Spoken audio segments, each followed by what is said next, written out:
राजा हरिश्चंद्र की कहानी व इतिहास। आज तक हिंदुस्तान की पवित्र भूमि पर कई महापुरुषों ने जन्म लिया, जिन्होंने अपने प्रखर व्यक्तित्व से पूरे दुनिया को जीवन जीने का एक नया आयाम सिखाया है। भारतीय इतिहास में एक ऐसे ही महान राजा हरिश्चंद्र जिन्होंने पूरे मानव संप्रदाय को सत्य के पथ पर चलने के लिए उत्साहित किया है। महाराजा हरिश्चंद्र अपनी सत्यवादी विचारधारा के लिए जाने जाते हैं, जो अपने पूरे जीवन में कभी भी सत्य के पथ से नहीं डगमगाए। इतिहास में राजा महाराजा तो बहुत हुए होंगे, लेकिन महाराजा हरिश्चंद्र के जैसे आज तक कोई नहीं हुआ है। आज भी जब कभी सत्य का उदाहरण देना होता है तो लोग हमेशा हरिश्चंद्र जी की ही बात करते हैं। महाराजा हरिश्चंद्र रघुवंशी थे। रघुवंश को दूसरी भाषा में इक्ष्वाकुवंशी और सूर्यवंशी के नाम से भी जाना जाता है। राजा हरिश्चंद्र जी ने अपने पूरे जीवन काल में बहुत कष्ट सहे हैं, लेकिन फिर भी उन्होंने कभी भी सत्य के पथ को नहीं त्यागा। उन्हें विशेषकर हिंदू धर्म में काफी मान्यता दी जाती है, जिसके वे हकदार भी हैं। हिंदू धर्म के कुछ विशेष ग्रंथों में भी महाराजा हरिश्चंद्र का उल्लेख मिलता है। सत्यमूर्ति राजा हरिश्चंद्र हमेशा धर्म का पालन करते थे।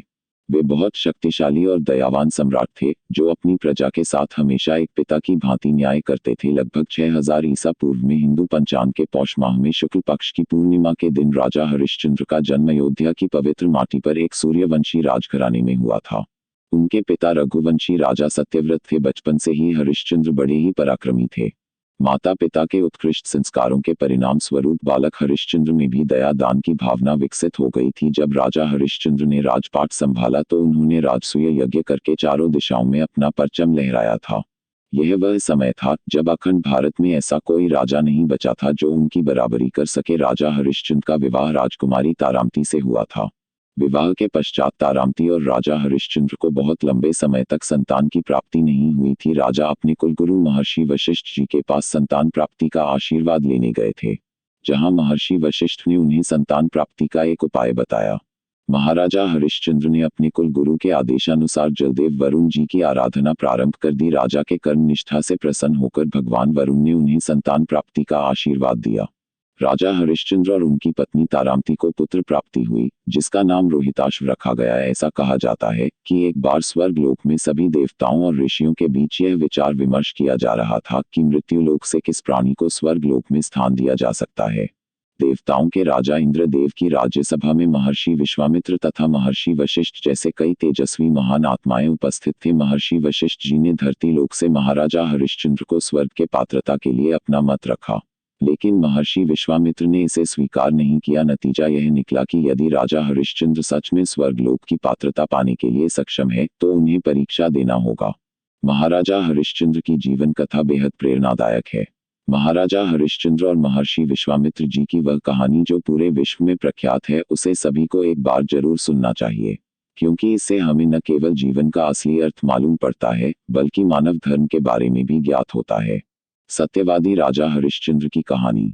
एक बार राजा हरिश्चंद्र के सपने में गेरुआ वस्त्र धारण किए हुए एक साधु आए, जिन्होंने सम्राट से उनका पूरा राजपाट दक्षिणी में मांगा लिया। राजा इतने दयालु थे कि वह कभी भी अपनी शरण में आए हुए किसी भी साधु को खाली हाथ नहीं लौटने देते थे। इसलिए राजा हरिश्चंद्र ने अपना पूरा राज्य उन साधु के नाम कर दिया। अगले दिन जब सवेरा हुआ तो राजा के दरबार में एक साधु ने दर्शन दिया। महाराजा हरिश्चंद्र को उस साधु ने अपना सपना याद करवाया, जिसमें उन्होंने अपना सारा राजपाट साधु के नाम कर दिया था। जैसे ही हरिश्चंद्र जी को अपना सपना स्मरण हुआ तो बिना किसी देरी के उन्होंने हामी भरी और अपना विशाल राज्य उन साधु के नाम कर दिया। दरअसल साधु के वेश में वह महात्मा और कोई नहीं बल्कि स्वयं महर्षि विश्वामित्र थे, जो राजा हरिश्चंद्र की परीक्षा लेने आए थे। इसके आगे साधु ने राजा से दक्षिणा की मांग की। हरिश्चंद्र जी ने अपने सिपाहियों को शाही खजाने में से भेंट लाने के लिए कहा, लेकिन साधु ने उन्हें स्मरण कराया कि राजा ने तो पहले ही सब कुछ साधु के नाम कर दिया है, तो वह राजकोष में से खजाना भला उन्हें दक्षिणा के रूप में कैसे दे सकते हैं। राजा हरिश्चंद्र बड़े दुविधा में पड़ चुके थे। उसी बीच साधु ने क्रोध में आकर उनसे कहा कि यदि आप मुझे दक्षिणा नहीं दे सकते तो आप मेरा अपमान कर रहे हैं। राजा ने साधु को आश्वासन देते हुए कहा कि हे देवात्मा, मैं आपको दक्षिणा जरूर दूंगा, बस मुझे कुछ समय दीजिए। इसके बाद महाराज अपनी पत्नी और पुत्र के साथ राज्य को छोड़कर पावन नगरी काशी में चले गए। यहाँ उन्होंने स्वयं को बेचना चाहा, लेकिन कोई भी उन्हें खरीदने को तैयार ही नहीं था। थोड़े परिश्रम के बाद राजा हरिश्चंद्र ने अपनी पत्नी और पुत्र को एक ब्राह्मण दंपत्ति के यहाँ बेच दिया, जहाँ रानी तारामती एक सेविका के रूप में काम करने लगी। राजा ने स्वयं को शमशान में रहने वाले एक चांडाल को बेचा, जो अंतिम संस्कार किया करता था। चांडाल ने महाराजा हरिश्चंद्र को खरीद लिया और एक सेवक बनाकर रख लिया। महाराजा ने कैसे भी स्वयं तथा अपनी पत्नी और पुत्र को नीलाम करके दक्षिणा इकट्ठा किया, जिससे उन्होंने साधु को दक्षिणा चुकाया। सब कुछ ठीक चल रहा था, लेकिन एक दिन जब रोहिताश्व वन में भगवान की पूजा के लिए पुष्प इकट्ठा कर रहा था, तो उसे एक सांप ने दंस लिया, जिसके बाद वह मूर्छित हो गया।